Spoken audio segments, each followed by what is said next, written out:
I'm Nick Knudsen, joined by Will Miles. Welcome to Stand Up and Holler. We were a little late pressing the record button tonight because Will was reading me Ron Gant's war statistics from the early 1990s for you baseball fans out there. So, uh, if you guys are wondering about Will, it does extend past football, well past football. A little Brian Jordan conversation in there as well for you early 90s baseball fans. Will, that's my forte in baseball. Give me some 90s baseball references. I'm pretty good with that. Get past about 2006, I'm going to start to struggle a little bit. But about Hey man, 1990 to 2006, I'm pretty solid on those guys. hey man, TBS and WGN with the Cubs and the Braves. You got the Cubs coming on at noon or 1 o'clock. You got the Braves coming on at 7 o'clock. Honestly, we were talking about my grandpa, so sort of throw back to him. We'd go out and spend time on the lake. He had a lake house. We'd go spend time on the lake, come in, and then hang out and watch the Braves in the evening in the summer. It's getting to be that time, right? We're only a few months away from the summer. Baseball's coming up, and yes, I love football, but there's something about sort of the laziness of a baseball game where you're just sort of sitting there on the couch after a day of drinking and being out on the water. Where hey, look, Ron Gant, he was a controversial guy in my grandfather's house. So that low and away curveball that Gant always seemed to go after just drove him crazy. And then you go look at the stats, you're like, but Grandpa, he's okay. He's like, I don't care. I was watching him. He can't hit that low and away curveball. So it translates sports, man. Like the old man yelling at the cloud exists no matter where you are. All right, we got to move on before we lose too many people with early 90s baseball talk here. Spring football's here, though. Got a few thoughts on what we're anticipating, the questions we're anticipating answering here in the spring for the Gators. Matt Baker had an article in the Tampa Bay Times. What might Florida improve in Billy Napier's third year? New weights on the depth charts on the rosters are out, so got some interesting ones for you, including we'll wrap up on Des Watson. That's always one to watch. So we'll check in on how the Gators are doing this offseason off the field. Chris Lowe wrote another piece giving insight into Saban's retirement. Thought there were some interesting thoughts on there on the sport as a whole. And a lot of speculation had been around some of those thoughts. And you're hearing it from the mouth of the GOAT himself on why he's exiting the sport. So interesting insights there. We'll wrap up the show on that. Will, how's it going today? Not too bad, man. Like I said, we're getting towards that time, right? I mean, you get spring practice. I live up in Philly, so it actually starts to get warm. Pitchers and catchers have reported, so it's not like we're at college football yet, but we're getting closer to starting to experience some new stuff, right? Because it's been just sort of speculation in terms of what 2024 might be, but now we're going to see some stuff on the field. We're going to hear it's going to be lies out of spring camp, just like it is every year. But at least there's going to be new stuff to talk about. That's always exciting. Yeah, well, spring ball does open March 7th. That is Thursday this week. We are recording this the evening of March 6th. So tomorrow for us recording, probably today by the time you're hearing this, March 7th, spring ball's getting underway. What questions do you anticipate answering this spring, Will, or really would you like to answer this spring, aside from the obvious first look at Lagway? For me, Will, it's about solidifying the offensive line. Are we going to have an idea what that offensive front looks like coming out of spring? There's three starters to replace. It's going to be a different feel up front. And we obviously know how key the offensive line is in any offense, but when you're in Billy Napier's offense with that run game, that run heavy focus, it has even more importance. Yeah, well, I mean, look, they didn't bring in two tackles through the transfer portal for no reason, right? I mean, they expect Crenshaw Dixon and Devon Manuel, the transfer from Arkansas and the transfer from San Diego State, to compete for playing time with Austin Barber. There's been a lot of talk about Damian George moving inside to guard. Certainly, Cam Waits is a guy that I think they want at guard. And then who's going to step up out of the guys like David Connor, or Caden Jones, Marcus Maskell, or even the new guys like Fletcher Westfall, or the redshirt freshman like Roderick Kearney? Like, who's going to step up and really start to solidify who the 7, 8, and 9 guys are there on the offensive line? And look, we have a lasting image in our heads of George just getting absolutely blasted back into Max Brown in that Florida State game when Florida needed to be able to hold up in pass protection and just couldn't. And so that that image is sort of the thing that steered into my brain from last year. And that's one of the things I'm sure we'll be looking for this year is brand new offensive tackles. You always talk about cohesion on the offensive line and getting reps and making sure that everybody is together. And honestly, that's one of the things I think that's overlooked last year is Mazuka was injured a lot of camp last year, Hmm. both in the spring and the fall. You had Cam Waits, obviously, who was injured with the Achilles. You have George coming in as a transfer. You had Keontae Johnson, I think that was his name, from Kentucky, who transferred in and then transferred out. Good win. Goodwin, Keontae Yep. Goodwin, who transferred in and transferred out. So, not a lot of continuity on the offensive line. So hopefully we can start to establish that beyond just, hey, what positions are these guys going to play? Is can we get these guys behaving as a cohesive unit, because that wasn't something that really happened last year. And even when you think about it, like Eggleston going out with an injury, and so all of a sudden, you've got you've Wasn't got fully healthy Slaughter. all year. Yeah, Right. so you've got Slaughter in that game against Utah Right. starting, and sort of in and out of the lineup as Eggleston sort of was in and out as well. So just not a lot of continuity. So hopefully we can get some continuity there on the offensive line. Yeah. So what positions are you looking for, or what questions do you have heading into the spring here, Will? Safety is the one Yeah. place where I think Florida needs to excel. You got DJ Douglas coming in from Tulane. You got Asa Turner coming in from Washington. And then you've got Jordan Castell, who played pretty well last year, but was susceptible to explosive plays. If Castell can take a step up, and if Douglas and Turner can give the level of play that they've given over the last couple of years, I think Florida's defense can be way better just because the back end of their defense was so bad. So Bryce Thornton got a lot of snaps last year. He wasn't very good. Miguel Mitchell got a lot of snaps last year. He wasn't very good. You had um, you just didn't have anybody at that safety. You had RJ Moten who got a few snaps. He wasn't that good. So there just wasn't anybody at the other safety position. And then you had a true freshman who at times got exposed in different situations. But part of that was he didn't have he didn't have a partner in crime to back him up Hmm. when he did make a mistake. So hopefully that's been taken care of. And the fact that I think they now have three competent safeties, we're going to see a major difference in terms of the way the defense plays. And I want to see how these guys work together, where they have them playing. And then also, I want to make sure they stay healthy throughout the spring because, I'm not sure there's a lot of depth behind Castell, Turner, and Douglas, but I think those guys have the opportunity to sort of flip the script on the Florida defense. Yeah, it'll be interesting to see how that develops throughout the spring practice here. Do you see two number one jerseys were assigned? You see who got them? Offensive So defense. so I saw we got the Montrell Johnson got the number one. And then was it Justice Boone who got it on the Justice defensive side? Boone. Justice Boone coming off the ACL injury, right? Was it?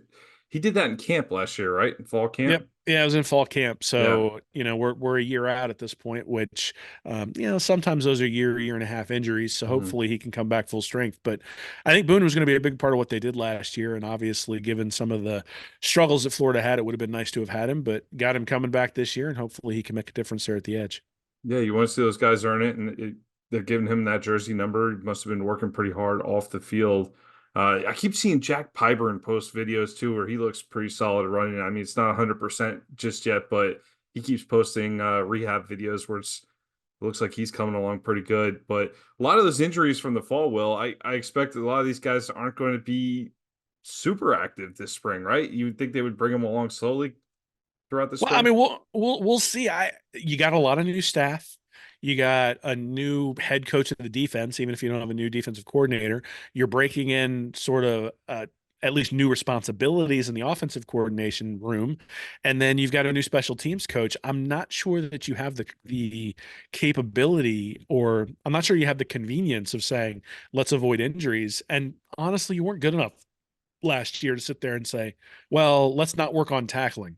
Like Mm, this is the time, right? I mean, if you're going to work on tackling, the time to work on it is now because you're not going to be able to do it in fall camp, and you're certainly not going to be able to do it during practices in this gauntlet of a 2024 schedule that Florida has. So, we may see some injuries crop up, but that's all part of it, right? I mean, you got 85 guys on your depth chart specifically so that you can navigate your way through the season. So, I mean, I hope they don't have hip drop tackles and things like that going on, but it would not surprise me to see a couple of injuries pop up because they're being physical.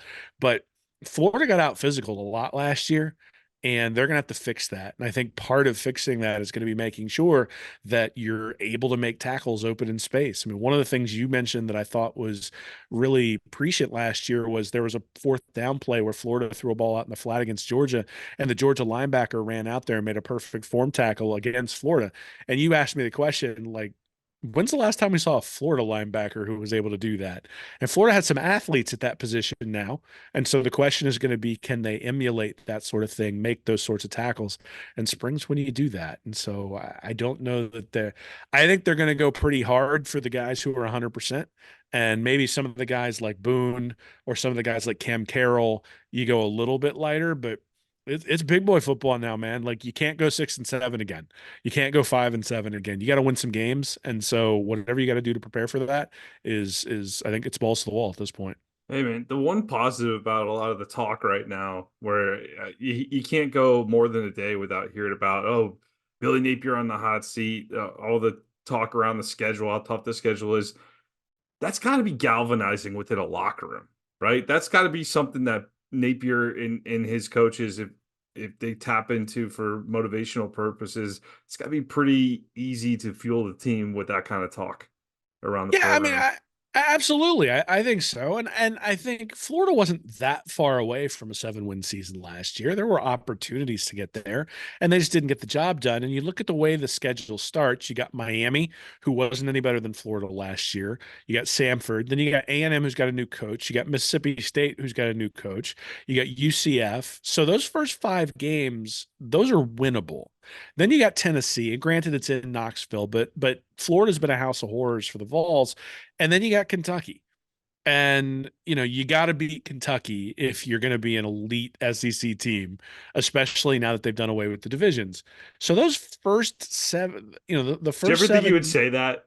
You got to what beat the Kentucky if you're going to be an elite SEC team. You think you'd ever be at a point where you're saying that? Well, no, but I also think that so it's sort of the same thing as like Vanderbilt, right? Like you have to beat Vanderbilt in order to get to a place where you can start talking about taking on the Georgias and the Texases now and the LSUs of the world. Mm-hmm. So Florida's schedule is definitely backloaded. There's no doubt, right? You got the Georgia, Texas, LSU, Ole Miss, and Florida State ending. That's what everybody's looking at. But when you look at the first 7, I don't look at it and go, none of the like every single one of those games is winnable. Mm-hmm. Every single one of those games is losable.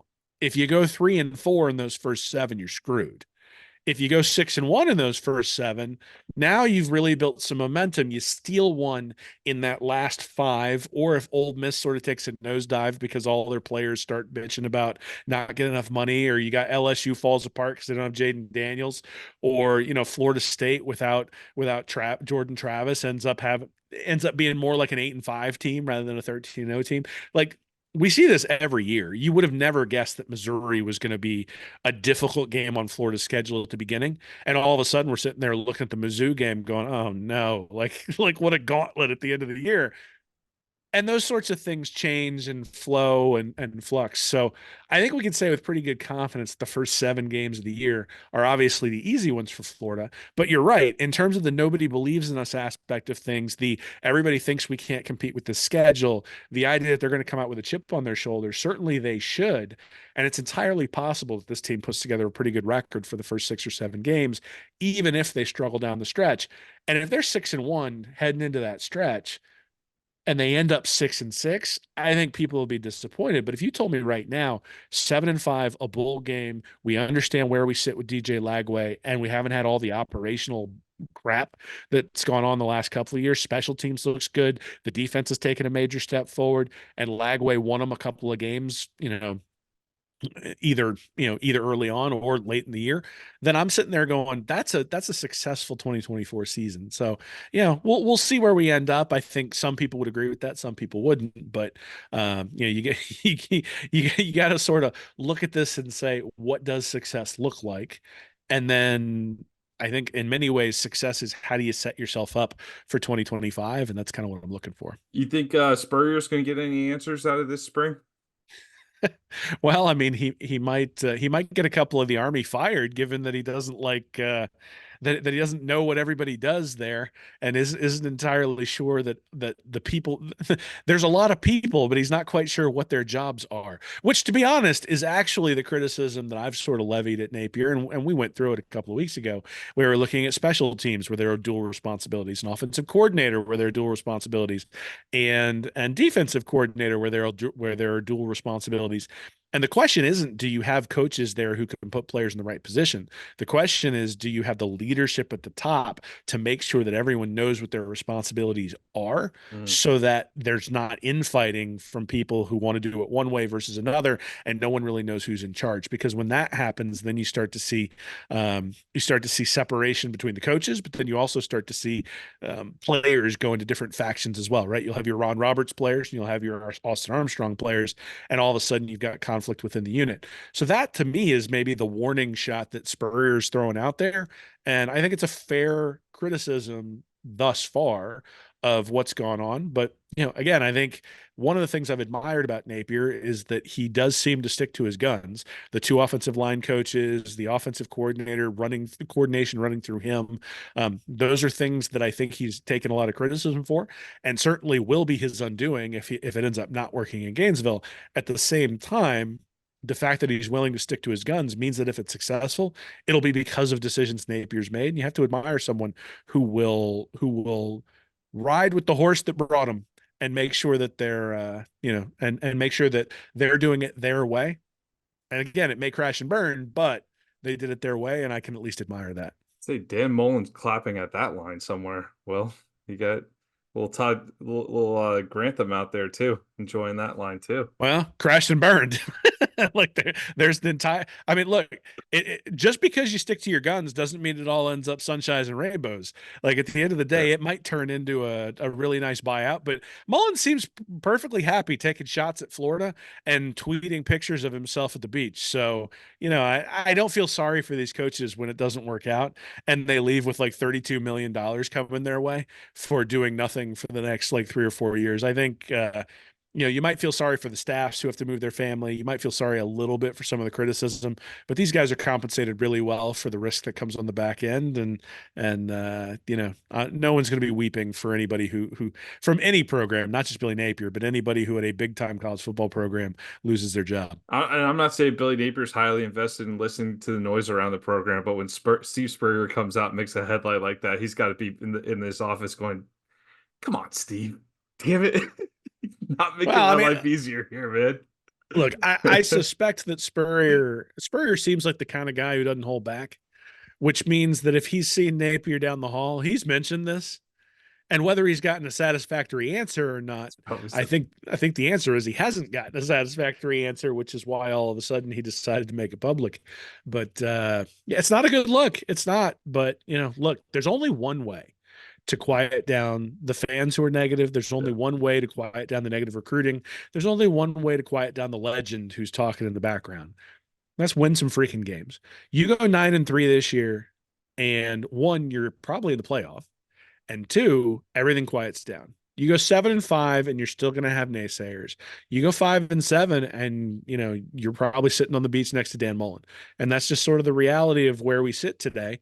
And the bed has been made, and now somebody has to sleep in it, and Napier's going to have to sleep in it. And part of the interesting things during the spring practice is that we're going to get to start to see some of the vision of what he's brought here for year 3, and hopefully things will work out.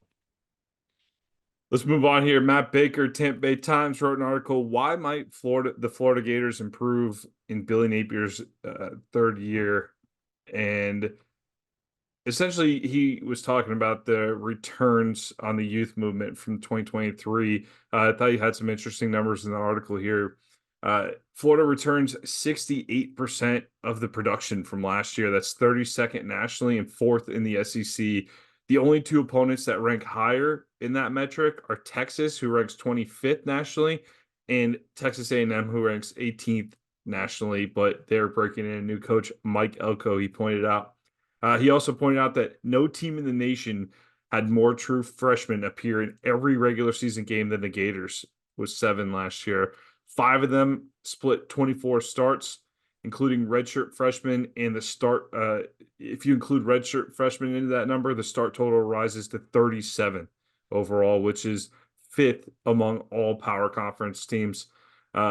This year should be different, he says.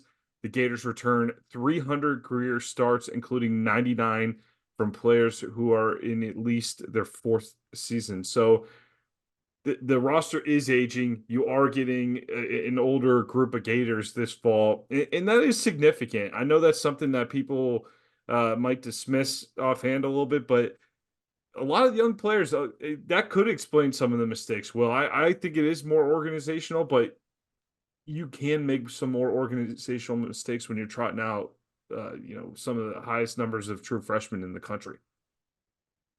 Yeah, I mean, I think there's some truth to the fact that Florida struggled in many cases because they had youth. I mean, a lot of the special teams gaffes were guys who were young, freshmen who were out there. I think it was Aiden Mizell is the one that got the penalty on the leaping penalty. But you had Jason Marshall and Trey Wilson out there getting the penalty for the two number threes on the field.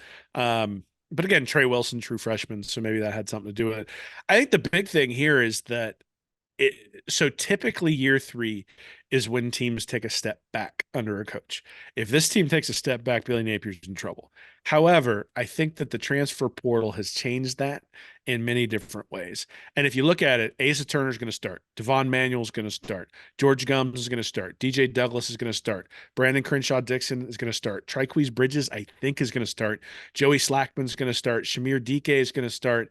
And I think Grayson Howard has a real shot to start next to Shamar James at linebacker. So really what you're looking at is not necessarily that the true freshmen are going to who got all those snaps are going to step up into like a starring role. What you're really looking at is those guys are still going to sort of be supplementary players who bring value but aren't necessarily asked to do all the same things. Now, look, Trey Wilson's going to have a lot to do with the offensive scheme and going to have a lot to do with whether the offense plays really well. You've got Kelby Collins, you got TJ Searcy. Those are guys who are all freshmen, all SEC freshman level players.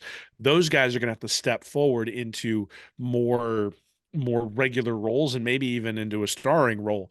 But when it comes to a guy like LJ McCray, I think you're going to be able to say, we're going to put you out there, tell you to pin your ears back and go. When it comes to a guy like DJ Lagway, I think especially early on, they may end up using his legs and bringing him in some situations where, you think about Patrick Mahomes in the Super Bowl running some of those read options where the 49ers just really weren't prepared for it.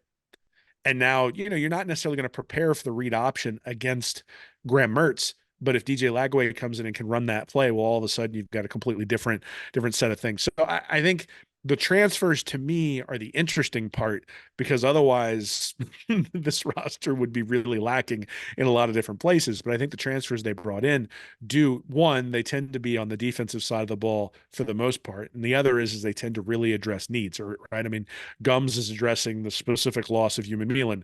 Howard is addressing massive holes at linebacker. You got Manuel and you've got Crenshaw Dixon, massive holes at tackle. You got Turner and Douglas, massive holes at safety. So they've filled these gaps. And the question is going to be, can these guys fit into the scheme as well as you would hope that they would? But look, I think snaps matter.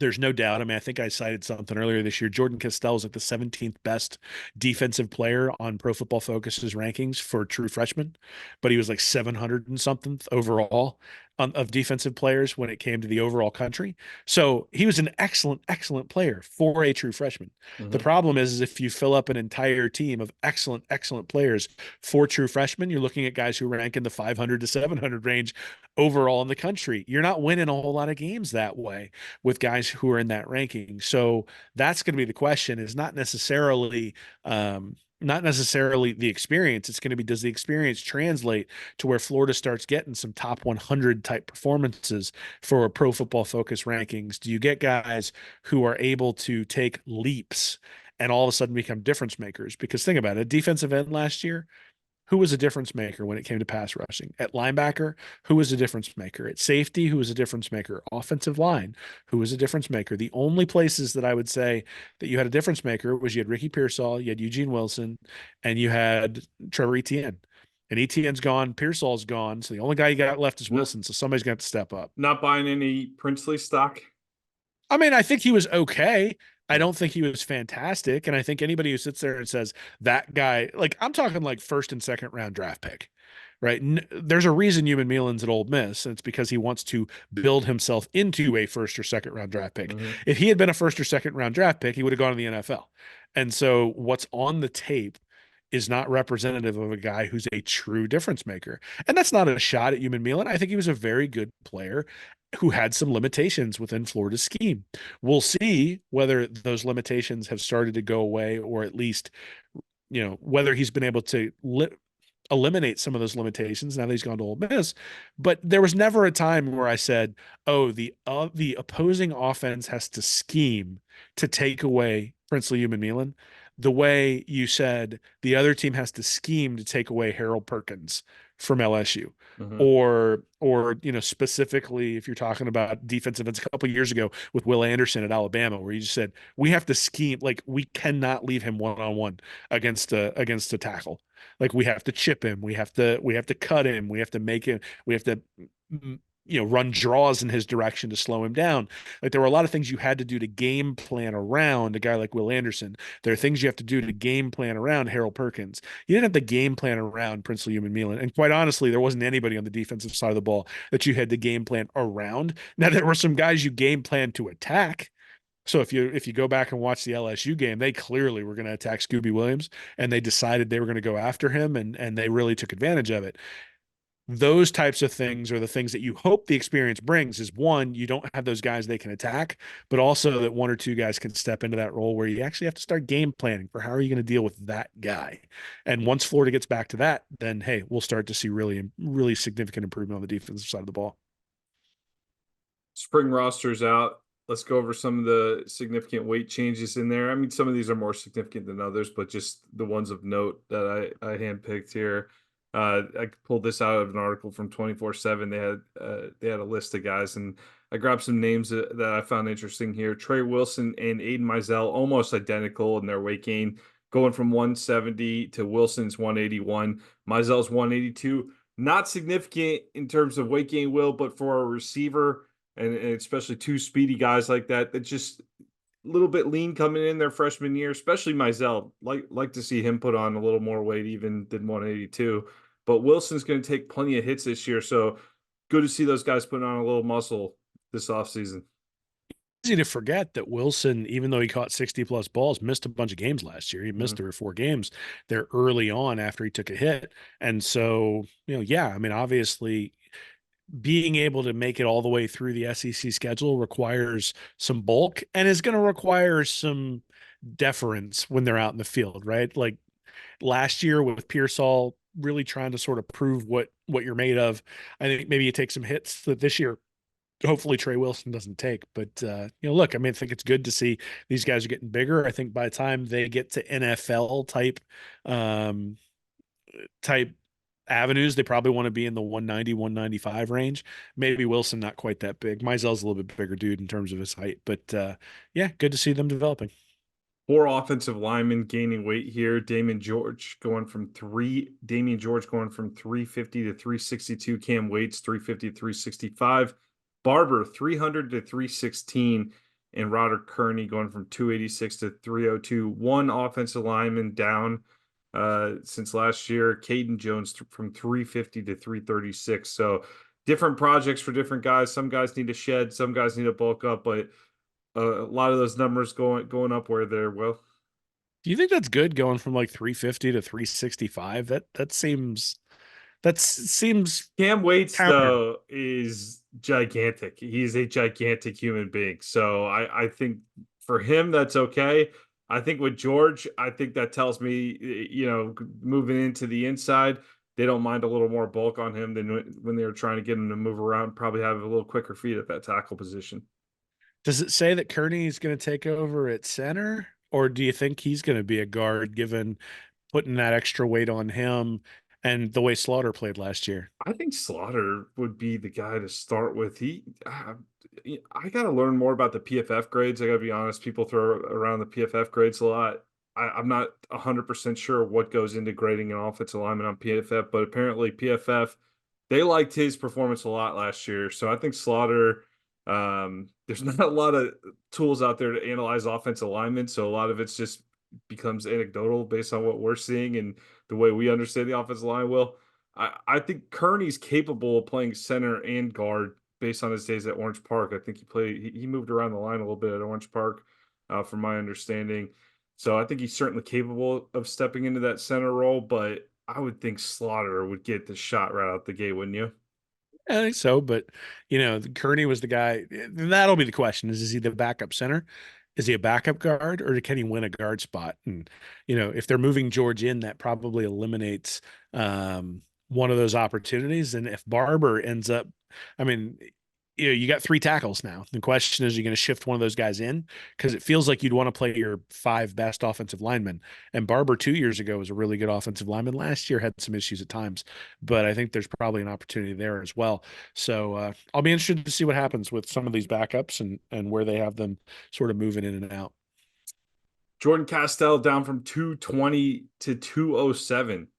Got to think that was made in an effort to move move around a little more. I know they're talking Coverage, about coverage, coverage. I know they were talking about Moten sliding up to linebacker this year. He's put on about 10 pounds or so as well, but it wasn't super significant, but a little bit of bulk out of Moten. I thought Moten was a pretty big safety anyway. So putting a few more pounds on Moten to play safety and making Castell a little quicker, I would take it with 13 pounds coming off of him from last year. Yeah, I mean, look, I think Castell's the key to the defense. I said it earlier. You got Douglas and Turner coming in. Castell is going to be fighting for a starting job. And if he can take a leap to what we think he might be, then Florida's defense can really turn a corner. If he's just sort of a plug and play who kind of plays average compared to Douglas and Turner, then I think you're seeing an improvement, but not the kind of improvement that we all want to see. So I think Castell is a huge key to the defense. So I'm thrilled to see that he's dropped 13 pounds. And given that his struggles last year were not in run support, his struggles last year were the little crossing routes that got away from Florida.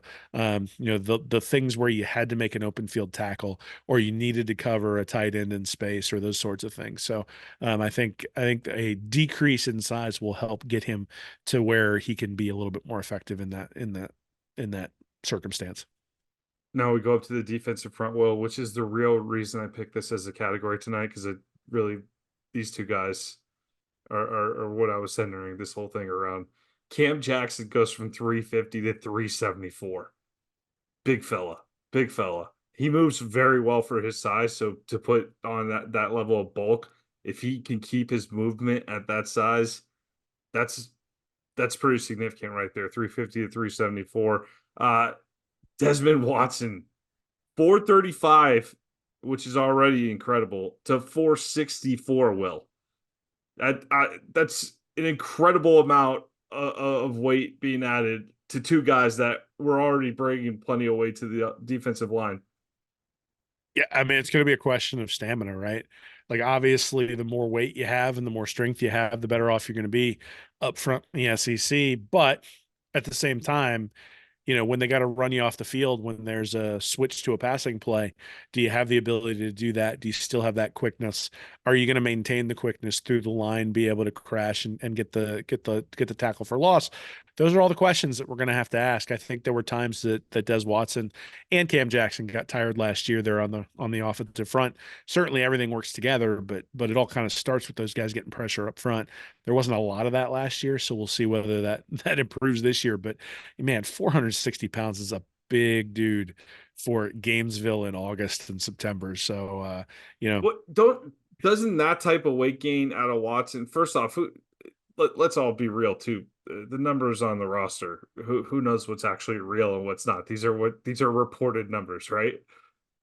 But if they're semi-correct, 435 to 464, that's telling me that's not like, hey, we're looking for this guy to start. That's telling me we're accepting that he's a role player and he's got a certain role in certain situations. And if he's a guy that's working hard to keep the weight down, which he's kind of been around this weight the whole time, right? Well, like we don't mind if he puts some weight back on and just plays that role of the gigantic guy in the middle that's going to be able to do some things on certain situations that other people might not be able to do. So Yeah, I mean, well, he doesn't strike me as a guy. If he's putting on 30 pounds this offseason, it's telling me that they're not looking for him to be, like a 3-down player by yeah, any I mean, stretch. I think we would love to see Cam Jackson and Caleb Banks be the starting interior offensive linemen, with Des Watson being a specialist who's in there for goal line stands, running specific rundowns, those sorts of things. Ideally, that would be what you have, but obviously, we talk about 3-down linebackers all the time. 3-down defensive linemen exist too, and it's hard to find those guys. Those guys really, you find those at the top of the recruiting profile, and Florida doesn't have 75 of those guys on the roster. So you're going to have to find situational guys within the roster, and Watson certainly fits that description. All right, let's wrap up here. Chris Lowe, another look. He's been the inside guy with Nick Saban over at ESPN. He wrote another solid article. It actually was released on March 6th here. Another look into the Saban retirement. So it basically went into some background here, saying that it was apparent to Saban that his message was no longer resonating like it once did with his players. And he had said in the article, "I thought we could have a hell of a team next year. Then maybe 70 or 80% of the players you talk to, all they want to know is two things. What assurances do I have that I'm going to play because they're thinking about transferring? And how much are you going to pay me?" Saban recounted. This was after the Rose Bowl. "Our program here was always built on how much value you can create for your future and your personal development, academic success in graduating, and developing an NFL career on the field." And it sounds like Will here, he's looking at the situation, he's looking at the NIL environment, and he's just not feeling the way he used to about coaching. There's some situations there where you have to imagine those conversations are quite similar in a lot of locker rooms right now, where the coaches are recruiting the same players year in and year out. This isn't the NFL where there's 3 to 4 year contracts. They're having to go to bat and recruit, maybe even week to week. Will, who knows how crazy it is behind the scenes in these locker rooms? But at the rate some of these guys transfer, we certainly see guys enter their name in the transfer portal during the season. So you're it's probably a week to week battle right now, is how bad this is. And if you got Saban looking at the situation, even Nick Saban looking at the situation, going 70 to 80% of my roster here at Alabama is doing this. I wonder what it's like at other places, including Florida.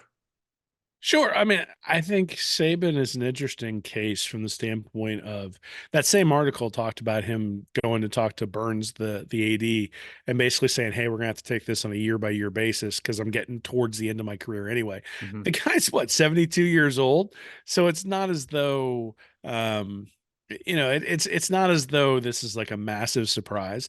I think you see this all the time. Like, my father's in that similar age, and you see new things come in to his profession, and he sits there and looks at it and says, "I'm too old. I don't want to deal with this." And that's not an unusual thing to happen for people who get older. And I think that's sort of what happened with Saban. Is he looked at it and he said, "Look, I've dominated the sport forever. I'm not gonna get like I don't think Saban ever wanted to be at a stage where he was gonna get pushed out like some of the legends have before. Like, you look at Bobby Bowden, who had a fantastic career, but towards the end there was a lot of grumbling about, has the game passed him by? And you had sort of the dueling factions within the program. And Saban was able to avoid all of that because he's making a playoff even in his last year, even with a team that I think we'd all sort of admit was probably not one of his best there at Alabama, but still wins the SEC title. So you look at that and you say, okay, yeah, things are changing. And then he's already put together a blueprint on how to develop a dominant team in the way college football used to be. And now things change, and he would have to adapt and change with that.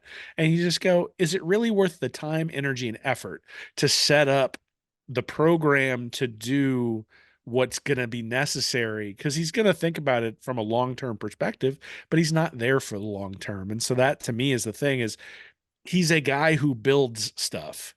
And once you look at it and say, I'm going to have to, so it's almost like your house got torn down and you got to rebuild the house. Well, once you got to rebuild that house, do you just go, I'm going to buy a condo over here because it's not worth the time and energy and effort and money to rebuild that thing that just burned down? And I think in many ways, that's sort of what he's saying is there was an option. There's a door number two because he's 72 years old and the best coach to ever coach college football. And that door number two is more appealing than rebuilding the structure and the process and all the stuff that would be necessary to win. And I don't think it can be overlooked that the guy at Georgia has had a lot of success and is a lot younger and has a lot probably more energy than Saban does and more runway, right? When it comes to convincing recruits to come and those and assistant coaches to come and those sorts of things too. Look, at some point it ends for everybody. And I'm not sure you could, I mean, other than winning the national championship, I'm not sure it could have ended much better for Saban. To lose in overtime to a team that wins the national championship, a guy like Harbaugh to win the SEC title and then be able to ride off. I mean, the program's an awesome position for DeBoer taking over. He made the decision relatively quick. So there were some transfer exodus that occurred at Alabama, but probably less than there would have been if it had been like a will he or won't he type of situation for a couple of years. And They now he'll still get to have a sit on. top 5 roster in America Yeah. easily. So So I yeah. mean, I just look at it and I go, I mean, yes, there were reasons for Saban to leave that had to do with the current conditions of college football. He's also 72 years old, and sometime in the next 3 or 4 years, there was going to be a set of reasons for him to leave too. And if things had stayed Yeah. the exact same with no NIL and it stayed the exact same with none of the transfer portal and all that sort of stuff, does he hold on for a couple more years? Maybe. But I also think he's one of those guys who's a perfectionist. That's one of the reasons he's so good. And if in fact he wasn't able to maintain the same energy, then he was going to leave. And whether it's the changing conditions that zapped him of that energy, whether it's because he's been so successful that the drive has gone away, whether it's because he's just getting older and the energy's sort of been zapped, my guess is it's a combination of all of them, and that the player movement and player payment may have been a factor, but I don't think it was the only one. And the fact that he's bringing it up, I think, suggests that it weighed heavily on him. But that also is just a question of, do I want to adjust at this point? I'm 72 years old. We started this off talking about my grandpa being the old man yelling at the cloud. I think it's sort of the same thing with Saban at this point is, you can sit there and be the old man in charge of Alabama's program, yelling at the cloud, not changing, and getting your butt beat, or you can leave, complain, be the old man yelling at the cloud, and everybody still thinks you're the goat and thinks you left at the right time. And I think Saban really was able to do that. Yeah, I think it's less about of a statement about the sport and more of just confirmation from Saban about something that was the really a factor in his departure. The other thing you did talk about with the age, Will, is that he the staff turnover. I think that's going to be one of the most amazing things when we look at the Alabama dynasty years later, is just how much staff churn. Unless you live through this time, that will be a detail that gets lost to history. People will just look at their records. Like, I mean, what was Bear Bryant's assistant coaching situation like? People couldn't tell you right now, right? So 30, 40, 50 years from now, people are not going to remember the staff churn that they had every single year. And it mentions 2018 specifically, 7 assistants left for other jobs. And Saban was starting to get those questions about the age. People wanted assurances that he was going to be there at least 3 to 4 years if they're going to come coach with him. And uh, you can only answer those questions for so long too. So he's got a nice cushy gig with College Game Day sitting out there for him when he's ready to retire, and bought the new house in Florida this year. He's done enough in college football. The NIL factors comes into play. Yeah, seems like the right time to walk away for him. It leaves the program in great shape too, so it didn't deteriorate the program along the way. So he left at the top of his game, making another college football playoff. So the whole story, I thought it was a great story by Chris Lowe. Chris Lowe's had a couple of awesome stories on the Saban front since he's retired. So definitely worth checking out if you haven't read that over on ESPN. Yeah, I'll tell you the interesting thing in that one, or that I didn't realize how close they were. It sounds like to hiring Norvell away from Florida State, and that Yeah, Florida State yeah. had Lane Kiffin basically is on speed dial to replace Norvell.